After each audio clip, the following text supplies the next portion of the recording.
ZC दिलं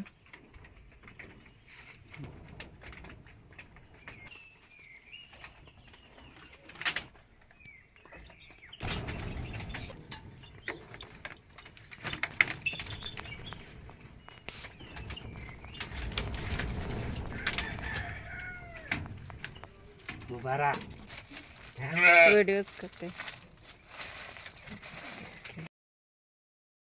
आता कसं आहे ना की ही जी लहान कोकरं आहेत त्यांना आज वॅक्सिन वगैरे केलेलं आहे। तसंच प्रेग्नेंट ज्या मेंढ्या आहेत त्यांना पण वॅक्सिन केलेलं आहे।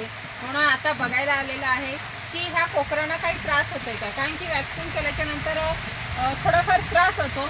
मग तो होतोय की नाही ते बघायसाठी आल्याने खास करून जे प्रेग्नेंट असतात मेंढ्या त्यांना त्रास होतो, म्हणून थोडंसं लक्षात ठेवायला लागतंय की त्यांना काही त्रास होतोय का नाही, हे आपल्याला काळजीनं बघायला लागतंय। तसंच आता माझ्या कुठल्याही मेंढरं म्हणजे मोठी आहेत प्रेग्नेंट आहेत त्यांना लहान कोकरांना काहीच त्रास होत नाही। तर ह्या आमच्या छोट्या छोट्या कोकरांना पण वॅक्सिन केलेलं आहे आणि ह्या छोट्या कोकरांचं पण वॅक्सिन झालेलं आहे, त्यांनाही काही त्रास होत नाही आहे। आता ही लहान कोकरं बघा हरभऱ्याचा भुसकाट खात आहेत, कारण की आमच्याकडचा पावसाळा चालू झालेला आहे आणि थंडी पण वाढलेली आहे। आणि ही थोडी आता मगाशी सोडलेलं होतं त्यामुळे ही मेंढरं ही जी लहान लहान कोकरं आहेत ती भिजलेली आहेत आणि तरी पण त्यांना गार वगैरे असं काही नाही, म्हणूनच त्यांना थोडासा सुका चारा हरभऱ्याचा दिलेला आहे आणि ते मस्तपैकी खात आहे, काहीही प्रॉब्लेम नाही। वॅक्सिनचा पण काही नाही आहे, थंडीचा पण काही नाही आहे। थंडी आता आमची वाढलेली आहे कारण की आता पावसाला आमच्याकडे चालू झालं आहे। आज तर आम्हाला सूर्यदर्शन अजिबात झालेलं नाही आहे, त्यामुळे ह्या मेंढरांना आता ती सवय लागत जाणार आहे। आणि ही जी लहान कोकरं आहेत खास करून ह्यांचा महत्त्वाचा भाग येतो, कारण की ह्याने आजपर्यंत पाऊस थंडी अशी बघितलेली नाही आहे, असं वातावरण बघितलेलं नाही आहे।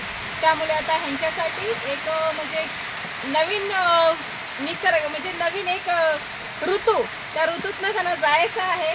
आता भिजलेत पण काहीही टेन्शन नाही आहे। आपली लहान कोकरं सुद्धा खूप चांगले स्ट्रॉंग आहेत, त्यामुळे त्यांना आज पावसात भिजलेली आहे, त्यामुळे पाऊस पण काय आहे हे पण माहीत पडलं आहे। आता असते असती थंडीही इथली माहीत पडणार आहे। आपली कोकरं खूपच छान आहेत। आणि हा बघा हा आमचा आहे पाखऱ्या, हा कधीच व्यवस्थित खाणार नाही, गव्हाणीमध्ये आतमध्ये 2 पाय टाकूनच खाणार आजपर्यंत, म्हणजे लहानापासून त्याला ती सवयच लागलेली आहे। त्याने कधी टपात ठेवलेलं सुद्धा खाल्लं नाही, असंच त्याच्या आतमध्ये पाय देऊन। आणि आता पण बघा त्याचे 2 पाय आतमध्ये आहेत, त्याला एक सवय लागलेली आहे आणि ती काही सवय आता मोडणार नाही वाटतो, कारण की ती आता ते एकदम तसंच खाणार प्रत्येक टायमाला। आता ही बघा ही जी मेंढ्या आहेत ही व्यवस्थित टपात खाणार, ही बाकीची सर्व टपात खाणार आहेत, फक्त तो एकटाच असा आहे। तसाच तो एकटा लाडका आहे, पण तसाच तो त्याची एक सवय आहे, तो टपात आतमध्ये जाणार आणि मगच खाणार, बाकीच्यांसारखा व्यवस्थित बाहेरनं खाणारच नाही, त्याला ती अगदी म्हणतात ना सवयच लागलेली आहे। तसंच आता आमची जी लहान कोकरं आहेत हा ना प्रत्येक ऋतूचा एक नवीन अभ्यास सारखा होतोय। आता गरमी त्यांनी बघितले, आता इथला पाऊस आणि थंडी बघला, त्यांच्यासाठी एक चांगला म्हणजे वेगळा भाग आहे त्यांच्यासाठी, आणि त्यातूनही ती मस्तपैकी राहणार आहेत। त्यांना त्यांच्यात ती आतमध्ये ताकद आहे, तेवढं स्ट्रॉंग आहे ती आतूनच ही लहान कोकरं सुद्धा। आता उद्या जेव्हा मी त्यांना रानात नेईन तेव्हा तुम्हाला मी दाखवेनच त्यांचं कसं काय मस्ती चाललेली आहे, एन्जॉय करता येते। तसंच आज वॅक्सिन दिलेलं आहे आणि आमची गौरी आहे ती प्रेग्नेंट आहे, आम्ही गौरी नाव ठेवलेलं आहे, कारण की गौरी विसर्जनाच्या टायमाला गौरी विसर्जनासाठी आमच्या घरामागे आली आणि नेमकी ही जी डिलेवरी झालेली होती आणि ही आलेली होती, त्यामुळे आम्ही तिचं गौरी नाव ठेवलेलं आहे, आवडीने ठेवलेलं आहे। आणि ती गौरी आमची प्रेग्नेंट आहे, 3 महिन्यापर्यंत वॅक्सिन देतात, त्याच्यानंतर देत नाही, आणि दिलास तर लक्ष ठेवायला लागतोय। तसंच आता आम्ही त्याच्यावर तिच्यासाठी खास इथं आलेला आहे, तिच्यासोबत दुसरी पण प्रेग्नेंट आहे, पण तिला पण काही त्रास नाही, तिला पण नाही, पण एक वेळ आपण चेक करून घ्यावे। आणि बघा ही आपली गौरी आहे आणि ही प्रेग्नेंट आहे आणि हिच्यासोबत ही प्रेग्नेंट आहे। तिला पण म्हणजे कसं आहे की आता तुम्ही बोलाल की वॅक्सिन दिल्यावर काय त्रास होतो, तर कसं आहे की वॅक्सिन दिल्यावर ह्यांना थोडाफार 2-3 दिवस तरी ताप असतो, ताप येतो त्याला, आणि त्यामुळेच आपल्याला ताप येतो हे चेक करायचं आहे। त्याच्यात आता ह्या गौरीलाही आमच्या काहीही त्रास नाही आहे, ह्या मेंढीला सुद्धा अजिबात त्रास नाही आहे, त्यामुळे असं म्हणजे आज चेक केलं आहे तर उद्या पण चेक करणं खूप गरजेचं आहे। असं आपल्याला 2 ते 3 दिवस लक्ष देणं गरजेचं आहे, कारण की आम्ही मागच्या टायमाला वॅक्सिन केलेला आणि त्यावेळेला वॅक्सिन केल्याच्या नंतर त्यांना 2 ते 3 दिवस ताप होता. तसंच आम्ही वॅक्सिन स्वतः करत नाही, तर डॉक्टरांना बोलवतो आणि मग वॅक्सिन करवतो. कारण की स्वतः आपल्याला येत नाही, त्यामुळे डॉक्टरांच्या माहिती नाही आणि डॉक्टरांच्या सल्ल्याने सर्व करावं. आपण प्रत्येक मेंढीचं वॅक्सिन असेल, कुठलंही वॅक्सिन असू दे, डॉक्टरांकडूनच द्यायचं आहे. आता आमच्या गावरीचा बाळ बघा कसा हलतोय. आता हा जो पोषण आहे हा बघा कसा हलतोय. त्याने त्या बाळाची आतली मुवमेंट आपल्याला दिसते त्याच्यावर की बाळ व्यवस्थित आहे, सुखरूप आहे आणि हलतोय सुद्धा. मग असेही लक्ष देणं गरजेचं आहे आणि ह्यांचं ताप वगैरे चेक करणं पण गरजेचं आहे. तसंच आमची आज गौरी भिजलेली आहे, ते पण आम्ही बघतोय की भिजल्यामुळे काही प्रॉब्लेम तर येत नाही ना, तर आमच्या गौरीला काहीही त्रास नाही आहे. आणि आत्ता माझा तुम्हाला आवाज किती येतोय माहीत नाही आहे, पण ह्याच्यासाठीच आहे की आवाज तुम्हाला पावसाचा पण ऐकवते मी. आमच्याकडे पाऊस खूप जोरात आहे आणि हा जोराचा पाऊस चालू असताना आम्ही शेडवर ह्यांची काळजी घ्यायला बघायला आलेलं आहे. तसंच प्रत्येकाने आपल्या इकडे पाऊस असू दे, आपल्या काही अडचणी असू दे, ह्या अडचणीतनं सुद्धा आपल्याला आपल्या मेंढरांसाठी खास करून हे अशी काळजी घ्यायला यावंच लागणार आहे. तुम्ही वॅक्सिन दिलात तर मात्र चेक करायला असं काही प्रॉब्लेम वगैरे असेल तर असं कारणं देत बसू नका. तर प्रत्येकाने आपल्या मेंढरांची काळजी घ्यायसाठी त्यांच्याकडे लक्ष देणं खूप गरजेचं आहे.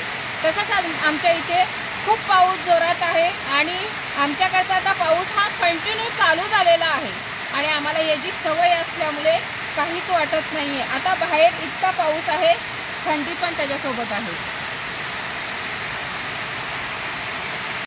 आणि तसंच या गौरी आमची खूप लाडकी आहे. तशीच गौरीच्या आईसुद्धा आमची खूप लाडकी होती. पण गौरीच्या आईचं कसं झालं की गौरीच्या आईला एकदा आमच्या इथं 3 पिल्लंसुद्धा झालेली आहेत आणि ते पण रानात चरत असताना असं खास करून सेपरेटली आम्ही चारा वगैरे लावलेला नव्हता. आता ही गौरी आमची आता सेकंड टाईम गर्भवती आहे, प्रेग्नेंट आहे आणि आपल्या मेंढरं कुठलीही असू दे, तुमच्या कुठल्याही जातीची मेंढरं असू दे, असं जर गोजरायची सवय असेल तर मात्र ती शांत राहणार. मेंढ्या जास्त करून मस्ती करत नाही, मेलच जास्त मस्ती करतात. त्यामुळे असं जर गोजरलात ना तर मेंढ्या तुम्हाला काहीही करणार नाही. आणि आपली ही जी डिलिव्हरी झाली की मी दाखवणारच आहे. तसंच आता तिला सेपरेटली ठेवलेली नाही, तसं तिचा बॉडी जो मुवमेंट आहे, तिचा पोट वगैरे हलणं ते जवळ येतं हे आपल्याला दाखवतं. पण हे जे पोट आहे ते पसरलेलं आहे, तिचं जे दुधाचं स्थान वगैरे आहे ती कास वगैरे बनवायची सुरुवात करते. आणि जसं आपल्याला डिलिव्हरीचा टायमिंग येतोय समजणार आहे आपल्याला आज तिची डिलिव्हरी होणार आहे, तर तिला साईडला काढायचं आहे. तिला अजिबात म्हणजे असं हे नाही करायचं आहे, ठेवायचं नाही आहे ह्या मेंढरांमध्ये. कारण की काय होतंय, मेंढरं ही त्रास नाही देत आपल्याला.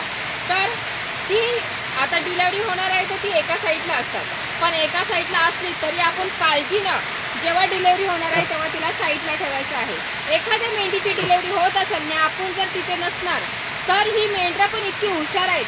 एखादी डिलिव्हरी होत असेल तर इथे असेल तर मेंढरं एका कोपऱ्याला जाऊन उभी राहणार आहेत सर्व.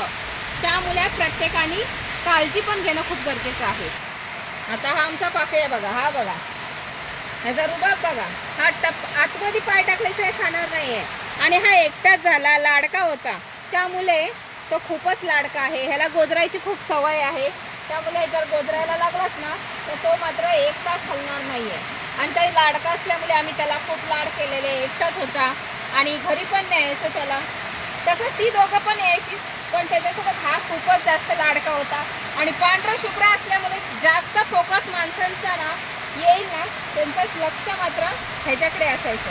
मग ते इतकं लाडका आहे ना आणि स्वतःहून डुसलणार, मस्तीखोर पण तोच आहे. जर मेंढरा सोडली तर तो एकटाच सगळ्यांना डुसलणार आहे. ह्या तक ती मोठ्या मेंढ्यांना, मेलला, मोठा जो मेल आहे त्याला पण नाटके करून दाखवतो. हा असा आहे. आता गोजरायसाठी बघा त्याची मान कुठे वळलेली आहे, खाणं सोडून दिलेलं आहे त्याने. ही अशी एक आपली लाड करतो ना आपण, पण ही बघा अशी सवय असते.